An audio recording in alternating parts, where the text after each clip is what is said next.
Hello दोस्तों, आज का हमारा टॉपिक है बोर्ड एग्जाम के लिए क्लास 12 बायोलॉजी का चैप्टर नंबर 12 पारितंत्र। तो दोस्तों, आज के वीडियो में हम इस चैप्टर के सभी मोस्ट इम्पॉर्टेंट टॉपिक को पढ़ेंगे जो हमारे बोर्ड एग्जाम में पूछा जाता है। तो दोस्तों, आज के वीडियो में हम इस चैप्टर के वन शॉट का वीडियो बना रहे हैं। दोस्तों, इस वीडियो में हम इस चैप्टर के सभी मोस्ट इम्पॉर्टेंट टॉपिक को पढ़ेंगे। आज के इस वीडियो में हम पूरे चैप्टर को समाप्त करेंगे। तो देखिए, पहला हेडिंग हमारा है पारितंत्र। देखिए पारितंत्र होता क्या है। देखिए परितंत्र क्या होता है। एक स्वसंचलित नियमित प्रकृति का अंश है। जो परितंत्र है एक क्या है, स्वचलित, जो स्वयं चलता है, स्वचलित नियमित प्रकृति का अंश है, जहां जीव अन्योन्य क्रियाएं पदार्थों का आदान प्रदान करता है। जहां पे जीव क्या करता है, अन्योन्य क्रिया द्वारा पदार्थों का आदान प्रदान करता है, अपने और भौतिक वातावरण के मध्य ये क्रियाएं करते हैं। आगे देखिए, परितंत्र छोटा, बड़ा, अस्थाई, अस्थाई, पूर्ण, अपूर्ण, कृत्रिम, प्राकृतिक, मानव निर्मित, स्थलीय, प्राकृतिक और कृत्रिम, प्राकृतिक और फिर मानव निर्मित, स्थलीय या फिर जलीय हो सकता है। क्या जो परितंत्र होता है। आगे देखिए परितंत्र के प्रकार। तो देखिए परितंत्र कितने प्रकार का होता है। परितंत्र के प्रकार देखिए, पहला क्या है, प्राकृतिक और कृत्रिम परितंत्र। तो देखिए प्राकृतिक परितंत्र जो प्राकृतिक परिस्थितियों के अधीन होता है, मानव आश्रित नहीं होता, उसे कहते हैं प्राकृतिक प्राकृतिक परितंत्र। जैसे कि वन मरुस्थल, घास स्थल, झील, नदी, समुद्र आदि, ये सब क्या है, ये सब है प्राकृतिक परितंत्र। अब देखिए कृत्रिम परितंत्र वह है जो मानव द्वारा निर्मित होता है। जो परितंत्र मानव के द्वारा बनाया जाता है वह क्या होता है, कृत्रिम परितंत्र। जैसे कि बांध बांध मानव द्वारा बनाया जाता है, तालाब भी मानव के द्वारा खुदा के बनाया जाता है, जल जीवशाला जिसमें जल वाले जीव पाले जाते हैं वो भी मानव निर्मित है, एवं शस्य भूमि इत्यादि। अब देखिए दूसरा क्या है, स्थलीय एवं जलीय परितंत्र। तो देखिए भूमि पर पाया जाने वाला परितंत्र जो घास स्थल आदि के रूप में होता है, जबकि जलीय परितंत्र लवणीय, अलवणीय जल के रूप में होता है। जैसे कि नदियां, दलदली क्षेत्र, तालाब आदि, ये हैं जलीय परितंत्र। अब देखिए क्या है, तीसरा क्या है, अस्थाई और अस्थाई परितंत्र। तो आपने देखा जलीय परितंत्र क्या है, स्थलीय परितंत्र। जो स्थलीय परितंत्र है ये क्या है, भूमि पर पाए जाने वाला परितंत्र जो स्थल घास के रूप में होता है। और जो जलीय परितंत्र होता है वो क्या होता है, अलवणीय जल के रूप में होता है, फिर लवणीय जल के रूप में होता है। अब देखिए अस्थाई और अस्थाई परितंत्र। देखिए ऐसा परितंत्र जो किसी विशिष्ट मौसम में कुछ समय के लिए पाया जाता है वो क्या होता है, अस्थाई परितंत्र होता है। जैसे कि बरसात के दिनों में पानी से भरा गड्ढा, ये क्या है, ये अस्थाई परतंत्र है, क्योंकि ये कुछ दिन में सूख जाएगा।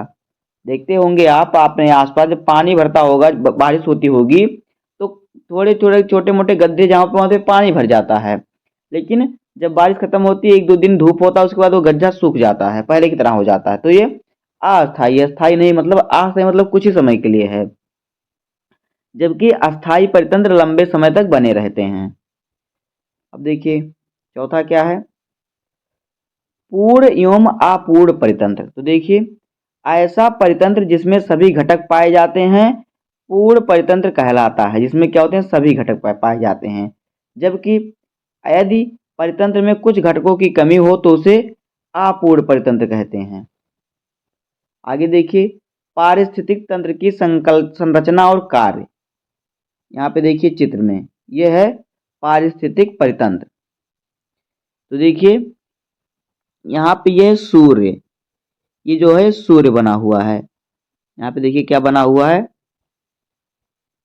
देखिए ये जो बना हुआ है ये सूर्य है, ये सूर्य बना हुआ है। और यहाँ पे देखिए बना हुआ है एक पौधा, ये देखिए पौधा बना हुआ है, इस प्रकार से पौधा बना हुआ है। अब यहाँ पे देखिए सोलर यानी सूर्य का प्रकाश यहाँ से यहाँ से जो है सूर्य का प्रकाश, यहाँ से देखिए इस प्रकार सूर्य का प्रकाश यहाँ से पड़ रहा है, इस पर पड़ रहा है। यहाँ से देखिए 45 डिग्री पड़ रहा है, यहाँ से 55 डिग्री। यानी इधर देखिए क्या पड़ रहा है, इधर सोलर एनर्जी, केमिकल, और क्या आपको दिख रहा है यहाँ पे देखिए energy, solar energy, chemical energy इधर से आ रहा है। इधर से देखिए क्या है 10 से 12% PAR, GPP श्वसन, NPP, और क्या शर्करा 100% श्वसन। इसके बाद देखिए यहाँ पे क्या है श्वसन कितना होता है 90% इसमें हो जाएगा। इसके बाद यहाँ पे देखिए क्या है ये शाकाहारी पौधा होता है। इसके बाद इससे क्या होता है मांसाहारी, उसके बाद उच्चतर, उसके बाद क्या होता है उभय घटक, क्या है उपघटक, इसके बाद उपघटक बनता है। तो यहाँ पे कितना होता है देखिए ये उत्पादक है यहाँ पे, तो 10% जो प्राणी होते हैं शाकाहारी होते हैं, 10% मांसाहारी, 10% उच्चतर होते हैं, और यहाँ पे क्या है उपघटक है। उसके बाद देखिए यहाँ पे क्या है इस प्रकार से क्या हो जाएगा इसका पारिस्थितिक तंत्र की संरचना एवं कार्य। अब आगे देखिए इसके कार्य क्या हैं। देखिए ऊर्जा ना तो उत्पन्न की जा सकती है और ना ही नष्ट की जा सकती है। पोषण स्तर के प्रत्येक पद में ऊर्जा में कमी आती है। ऊर्जा का प्रवाह सदैव एक दिशीय होता है। अब देखिए क्या है, अब है पारिस्थितिक तंत्र। देखिए पारिस्थितिक तंत्र कई जैविक और अजैविक घटनों के मिलने से बनता है।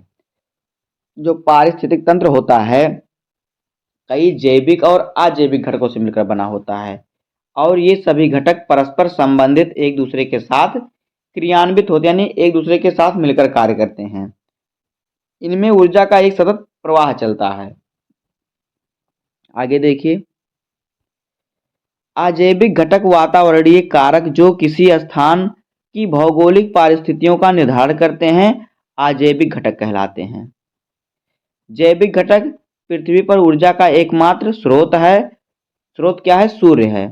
जो जैविक घटक का पृथ्वी पर एकमात्र स्रोत क्या है ऊर्जा का सूर्य है, जो फोटान के रूप में पृथ्वी पर आता है और इससे प्राप्त होने वाली ऊर्जा प्रवाह के रूप में जीवधारियों में स्थानांतरित होती है। आगे देखिए क्या है अगला हेडिंग है उत्पादक प्रोड्यूसर यानी T1। देखिए स्वपोषी घटक होते हैं। जो उत्पादक प्रोड्यूसर होता है क्या होता है स्वपोषी घटक होता है। ऐसे जीवधारी जो प्रकाशीय सौर ऊर्जा को रासायनिक ऊर्जा में बदल देते हैं क्या कहते हैं ट्रांसड्यूसर कहते हैं, ट्रांसड्यूटर कहलाते हैं, ट्रांसड्यूसर। कुछ नील हरित शैवाल और जीवाणु इस प्रक्रिया में ऑक्सीजन मुक्त नहीं करते हैं, इसे ऑक्सी प्रकाश संश्लेषण कहते हैं। आगे देखिए गाय भैंस जो दूध का उत्पादन करती हैं इन्हें द्वितीयक उत्पादक के रूप में जाना जाता है। अब देखिए अगला हेडिंग क्या है उपभोक्ता यानी कंज्यूमर। देखिए वह प्राणी जो पोषण संबंधी आवश्यकताओं की पूर्ति के लिए दूसरे पर निर्भर करते हैं इन्हें क्या कहते हैं इन्हें भक्षी पोषी फैगोट्राफ्स भी कहते हैं। ये निम्न प्रकार के होते हैं। नंबर 1 है प्रथम श्रेणी उपभोक्ता यानी शाकाहारी T2। तो देखिए ये प्राणी प्रत्यक्ष रूप से पौधे पर निर्भर रहते हैं यानी पेड़ पौधे खाते हैं, इन्हें शाकाहारी कहलाते हैं। जैसे कि प्रोटोजोआ, टिड्डा, मच्छर, खरगोश, चूहा, गिलहरी, भेड़, हिरन आदि। अब देखिए दूसरा है द्वितीय श्रेणी उपभोक्ता यानी प्रथम मांसाहारी। द्वितीय श्रेणी उपभोक्ता प्रथम मांसाहारी T3। वह प्राणी जो शाकाहारी का भक्षण करते हैं वह मांसाहारी कहलाते हैं। जैसे कि जलीय कीट, हाइड्रा, मेढक और मकड़ी, ये सब क्या करते हैं जो इन सबको क्या करते हैं ये लोग खाते हैं। जैसे कि जो जलीय कीट है क्या करता है इसे खाता है प्रोटोजोआ। हाइड्रा मेढक जो होता है क्या खाता है टिड्डे को खाता है, कि कीड़े मकोड़े को खाता है, मकड़ी मच्छर को खा लेती है। इसी प्रकार से आगे देखिए क्या है अगला है तृतीय श्रेणी उपभोक्ता यानी कि द्वितीय मांसाहारी T4। तो देखिए ये प्राणी मांसाहारी प्राणी को खाते हैं जैसे कि बड़ी मछली, मेढ़िया, सर्प आदि। चौथा है चतुर्थ श्रेणी उपभोक्ता उच्चतर मांसाहारी TS। अभी आपने ऊपर देखा है चित्र में। उसके बाद देखिए क्या है वह मांसाहारी जो किसी अन्य के द्वारा नहीं खाए जाते, जैसे कि शेर और बाघ, ये किसी अन्य के द्वारा नहीं खाए जाते। अब देखिए आगे क्या है। अगला हेडिंग है सूक्ष्म उपभोक्ता अपघटक। देखिए ये मृत जीवी होते हैं तथा मृत कार्बनिक अकार्बनिक पदार्थों पर पाचक पाचक रस छोड़ते हैं। पचित पोषक तत्वों को ग्रहण करते हैं जैसे कि कवक और जीवाणु। ये क्या होता है? ये होते हैं सूक्ष्म उपभोक्ता। तो ये मृत जीवी होते हैं और मृत कार्बनिक और अकार्बनिक पदार्थों पर पाचक रस छोड़ते हैं और फिर पचित पोषक तत्वों को क्या करते हैं? ग्रहण करते हैं। अगला देखिए क्या है, अन्न विषम पोषित यानी अपमार्जक। तो देखिए मृत भोजी होते हैं, जो अपमार्जक होते हैं मृत भोजी होते हैं। मृत सड़े गले भोज पदार्थों का भक्षण करते हैं। ये सड़े गले पदार्थों को खाते, जैसे कि गिद्ध सड़े हुए जानवरों को खाते हैं। ये क्या है? अन्न विषम पोषी अपमार्जक हैं। अब देखिए अगला हेडिंग है परजीवी। तो देखिए परजीवी क्या है? ये अपना पोषण किसी सजीव पोषक से बिना पकड़े बिना मारे प्राप्त करते हैं, जैसे कि जीवाणु, कवक, कृमि और कुछ कीटे। अब देखिए अगला हेडिंग क्या है? उत्पादकता। तो देखिए उत्पादकता क्या है? प्रति इकाई समय में परितंत्र द्वारा उत्पादकता की वह ऊर्जा ऊर्जा की वह मात्रा है। क्या प्रति इकाई समय में, किसी एक समय में परितंत्र द्वारा उत्पादकता ऊर्जा की वह मात्रा, यानी ऊर्जा उत्पन्न करने की वह मात्रा जो कार्बनिक पदार्थों के रूप में सीमित रहती है। यह ऊर्जा शुष्क पदार्थ ऊर्जा संग्रहित प्रति इकाई क्षेत्र प्रति इकाई समय प्रति मीटर या प्रति वर्ष में मापी जाती है। पारिस्थितिकीय की वह शाखा जो विभिन्न कारकों एवं कार्बनिक पदार्थों और साथ साथ पारितंत्र के विभिन्न घटकों द्वारा उत्पन्न के अध्ययन से संबंधित है, उसे उत्पादन पारिस्थितिकी कहते हैं। अब देखिए ये दो प्रकार की होती हैं। देखिए क्या है, पहला क्या है? प्राथमिक उत्पादकता और दूसरा द्वितीयक उत्पादकता। तो देखिए नंबर एक है प्राथमिक उत्पादकता। तो देखिए प्राथमिक उत्पादकता क्या होता है? यह वह दर है जिस जिस पर सूर्य के प्रकाश की ऊर्जा प्राप्त की जाती है और जैव संबंधी संश्लेषण उत्पादक द्वारा प्रति इकाई समय में प्रति इकाई क्षेत्र पर प्रकाश संश्लेषण द्वारा किया जाता है। ये दो स्वरूप होते हैं।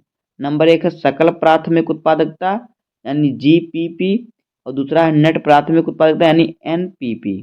तो देखिए पहले देखते हैं सकल प्राथमिक उत्पादकता। तो देखिए प्रति इकाई समय और प्रति इकाई क्षेत्र में कार्बनिक पदार्थों का कुल उत्पादन जो सौर ऊर्जा द्वारा प्राप्त किया जाता है क्या कहलाता है?